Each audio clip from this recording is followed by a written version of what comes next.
Hello, year 8. Today we're going to look at photosynthesis. If you can put the heading in your book, photosynthesis, and the date. So you'll need your book. Good idea will also to be getting a leaf from the garden to have a look at it. You can pause the video, get your book, write the heading, get your leaf, and we'll continue.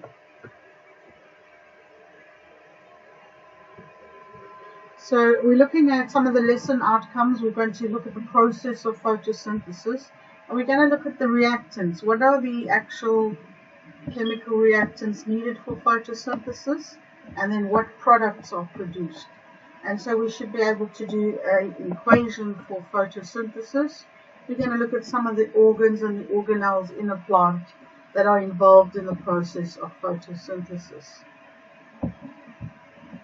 So let's start with the do now. What can you do? What do you know about plants? How do they grow? How do they get food? Are plants capable of breathing? And what gases do they need? And what else does a plant need to survive? Do you think that plants serve any useful purpose? So in your book you can do a mind map, or you can simply just answer these 6 questions. Pause the video and do this.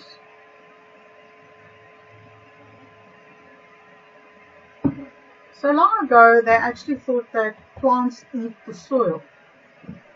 That's how they grow. And I mean, it makes sense. If we eat food, that's how we grow. But if plants did eat the soil, there'd be no more soil left. So plants actually undergo chemical reactions within them to be able to grow and produce different things. So people thought that they ate the soil, and that would be really silly because there'd be no soil left. I think we all know that we put our plants in the sun, so something's happening when the energy from the sun comes to the plant. So plants actually grow by making their own food. They make their own food with chemical reactions. And some of the chemicals they need is carbon dioxide, they need water, H2O, and then light energy that comes from the sun, or some farmers even put their plants in hot houses. So if you could just write a sentence about how plants grow. They grow by making their own food in a chemical reaction. Pause the video, do that.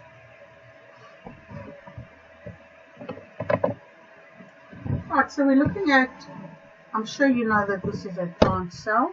And why? Because the plant cell has a cell wall around the very outside.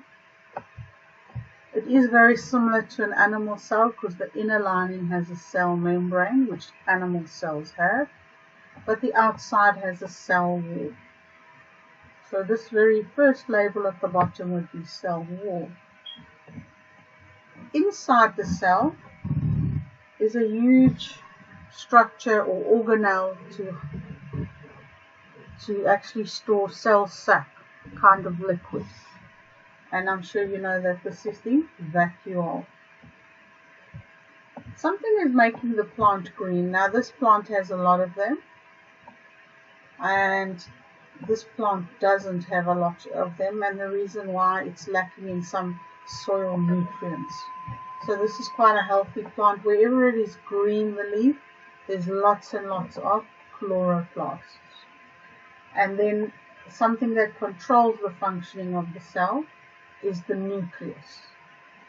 And all these organelles are floating around in some liquid, a jelly-like fluid, where chemical reactions also occur, called cytoplasm. So you do have, you will receive an attachment where you can label the plant cell, and you can go back to this video to check your labeling. Once you've labeled that, you're going to continue with your worksheet where you actually have to connect the cell organelle to its function. What does it do? So if you remember the cell membrane, this is where it allows for different products to enter and exit the cell, so it allows for osmosis and diffusion. The chloroplast, if you remember, it helps to trap light for photosynthesis. So these are green discs. They allow the plant to make food. And the word photo means light. If you take a photo, you need a light or a flash. And then synthesis means to make. So chloroplasts are important for photosynthesis, to trap the light and make food. The nucleus controls everything in the cell. It tells the cell what to do. All the activities are controlled. The cytoplasm, it's a jelly-like substance where the reactions can occur. Cytoplasm. And the vacuole, it stores a liquid called cell sap. And if we go back and we look at this vacuole, if this is very full, it's going to create a pressure on the walls of this cell to give it a nice sturdy shape. And you know that cells that don't have enough water, the whole plant starts to droop as well. So a healthy cell with lots of cell sap in it will create very firm cells, put pressure on the walls to allow the plant to be more upright. And so you should be able to do this worksheet in your book. You've got an attachment. Right, so let's look what plants need. Well, unlike us, for photosynthesis, they need carbon dioxide. This is not a bad thing because we've got too much carbon dioxide from human activity. So it absorbs carbon dioxide from the atmosphere. The carbon dioxide enters into the leaves through openings in the leaf. And you know that we water the plant, and basically the water is entering through the root, going up the plant, up the stem, and to the leaves. It uses these two reactants to create these two products. One of them is glucose. I don't know if you know, glucose is the simplest form of sugar. It's a monosaccharide. And then if lots of sugar builds up together, it becomes a starch. And something that is also released as a waste product is oxygen. So oxygen is also a byproduct. If you had to write out a word equation, you would have to list the two reactants, the things that react together, these chemicals. Which ones are there? Oh, there's carbon dioxide and there's water. And then what is released? It's the products. These are glucose and oxygen. And for all of this to happen, then it needs to be in the presence of sunlight. Can you put a heading photosynthesis formula? And if you have a look, it tells you carbon dioxide plus light energy and water produces glucose and a byproduct of oxygen. You're writing this heading, photosynthesis formula. You're writing the actual equation here, the symbols, CO2 plus H2O plus C6H12O6. This is a new equation for you. This is actually glucose. And then this all has to happen in the presence of sunlight. This arrow shows that from the starting products, reactants, a new product is made. So when a new product is made, this is a chemical reaction that's taken place. And then O2 stands for oxygen. If you can write the equation and then write out the words, carbon dioxide plus water, and the arrow makes glucose plus oxygen. You write in the heading, the sentence, the symbol equation, and the word equation. Can you write that in your book? So the words are missing here. You're going to have to write in the word equation. carbon dioxide plus water makes glucose and oxygen. And that's what you're going to do now. Pause the video and do that.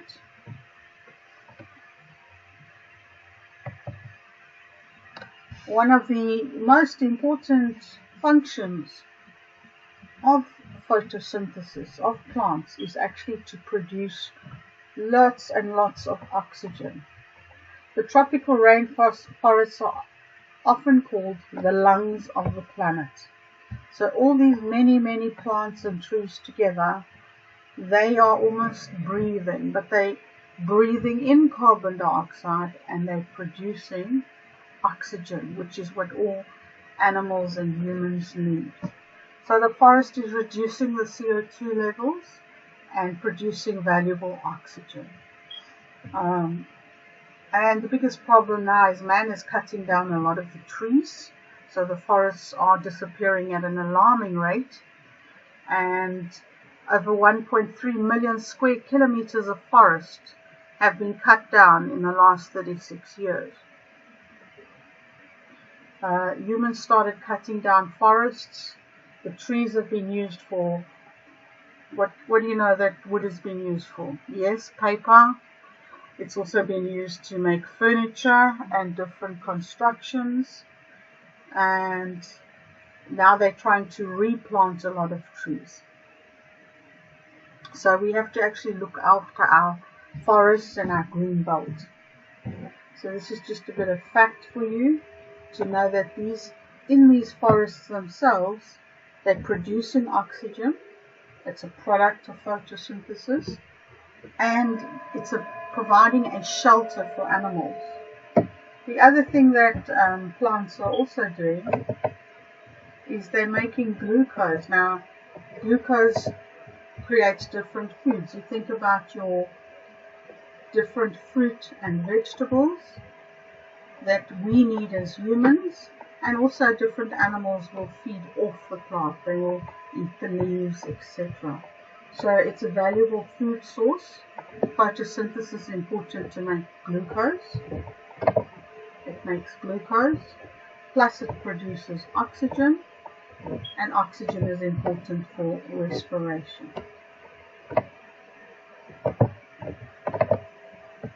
Right, looking at the leaf, this is the structure of a leaf. You can think of it as a closed book, and if you look at the two covers of the book, that is the leaf that is covered in epidermis. The upper epidermis at the top of the leaf, and the lower epidermis at the bottom of the leaf. If you go and fetch a leaf from your garden, you can pause the video and do that. Did you get a leaf? Can you feel the upper surface of the leaf? Does it feel smooth, waxy, or some hairs on the leaf maybe? So the upper surface of the leaf has a waxy cuticle. Now that waxy cuticle helps to actually close some of the pores in the leaf so it does not lose too much water. Then underneath that first layer is the second layer of cells, palisade cells. And all these dots in the palisade cells, they have green. You can see they're green, they're chloroplasts. Do you remember what chloroplasts do? They trap the light so that photosynthesis can take place. And then there are groups of cells that help to form xylem and phloem. Now xylem helps to transport water. It transports water from the root up the plant. And then phloem, it transports the glucose, the food that has been manufactured due to photosynthesis, from the leaf all the way down the plant to the different cells that need it. And then in the bottom of the leaf, there's cells that are shaped like little guard cells. They create gaps called stoma. And the leaf needs these little gaps so that the gases can go in and out and to release some water vapor. If we look at the leaf, You might not see it because it's really microscopic, but there are cells that are shaped like little bean cells that cannot touch completely, so they create a gap in the middle, and that allows CO2 to enter the leaf, and once photosynthesis has happened, oxygen is able to leave the leaf. So those are little holes or pores, and they're generally found at the undersurface of the leaf, the ventral surface, where gases can come in and out of the leaf. You have a diagram that's been attached to this worksheet, so you can label these cells. You pause the video and do that now, please.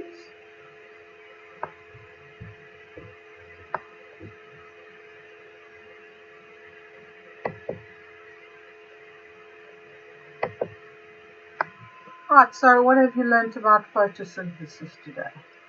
What type of energy is absorbed by chlorophyll, and where do we find chlorophyll? In which organelle of the cell? This energy that helps to absorb the chlorophyll also helps to convert a certain gas from the air and another reactant from the soil into sugar, a useful product. What's the correct name for this sugar? What is the gas, which is a byproduct of photosynthesis? It's almost like a waste product, but for humans and animals it's very useful, that is released. And we obviously need this for respiration. Number 4, list 2 importances of photosynthesis, of the process of photosynthesis. Which organelle, which you find in a plant cell, traps the light for photosynthesis? Can you name that organelle? The reactants for photosynthesis, what are the reactants? So these are the things that are needed for photosynthesis to happen. And then what are the products? What is made during photosynthesis? Pause the video, complete these answers, and then continue. Right, so here we have our answers. Light energy is absorbed by chlorophyll, and chlorophyll is found in chloroplasts. You should be marking the work or doing corrections. Energy is used by converting carbon dioxide and water, these are the reactants, into glucose, and oxygen is also released as a byproduct, an extra product. 2 importances of photosynthesis. They produce food, or you could have said glucose. They produce oxygen, and this has not got to do with photosynthesis, but I don't know if you thought about the shelter that they provide for many animals as a habitat. So by cutting down the many trees and plants, we actually destroying the habitat of animals. This is just an extra. It's got nothing to do with photosynthesis. An organelle traps the light for photosynthesis. It's called a chloroplast. So if we had to go back and look at this plant, and I had to ask you to guess where would photosynthesis take place in this leaf, well, it could only take place where there is green chloroplasts. So in the middle here, no photosynthesis would be happening because there's no green chlorophyll in there. So there is an experiment to do that. We will do that when you come back to school. So an organelle that traps the light for photosynthesis, chloroplast. The reactants, the things that are needed for photosynthesis, these are water and carbon dioxide, and they are chemicals. The equation H2O is for water and carbon dioxide is CO2. The products of photosynthesis are oxygen, and there's 2 molecules or 2 atoms, O2, and then glucose. Do you remember the formula for glucose? C6H12O6. Right, mark your work and complete your attached worksheets, and then you can either email them to me or try and post them on Teams, which is Microsoft. I hope you've been able to link to Teams. Thank you.